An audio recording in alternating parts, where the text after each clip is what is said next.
Long ago, before the stars had names and the rivers had paths, the land of Solhara was protected by the flame of Lifea, mystical fire said to be born from the first lion's heart. It kept the savannah alive. Trees blossomed, rains came, and animals lived in peace under its warm light. That flame was guarded by generations of lion kings, passed from father to son. But as time wore on, greed, fear, and war poisoned the hearts of rulers. The flame dimmed, and finally vanished. The land began to die, and with it, hope. In a far corner of the fading savannah, a young lion named Asari was born. His mother died during his birth. His father, once a noble king, was overthrown and never seen again. Raised by a wise old baboon named Mallow, Asari never knew who he truly was. Unlike other lions, Asari had a strange gift. He could feel what others felt. When a gazelle was scared, he trembled. When the rains wept, so did he. The others saw this as weakness. But Mallow whispered to him, "Your heart is not soft. It is sacred." One day, as Asari wandered through a dying forest, he found an old cave hidden beneath a waterfall. Inside, glowing faintly on the wall, was a single symbol, a lion's heart engulfed in fire. When he touched it, the flame flickered. Mallow revealed the truth.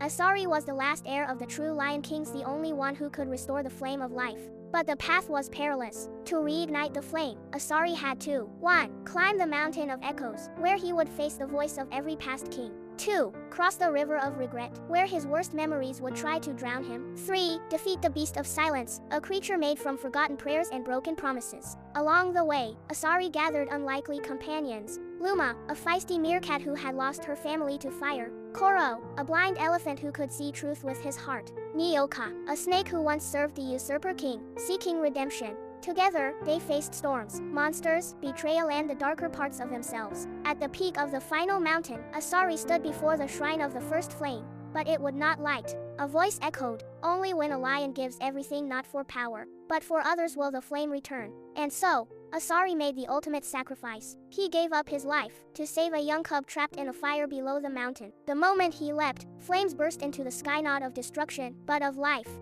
The flame of life returned. Asari fell, but the stars caught him. He rose again, not as a cub, not even as a king, but as a legend. Solhara bloomed once more. The trees whispered Asari's name. The wind carried his story, and every lion born since carries a part of his flame. On clear nights, if you listen closely, you can hear it. A roar in the sky, not of rage, but of heart.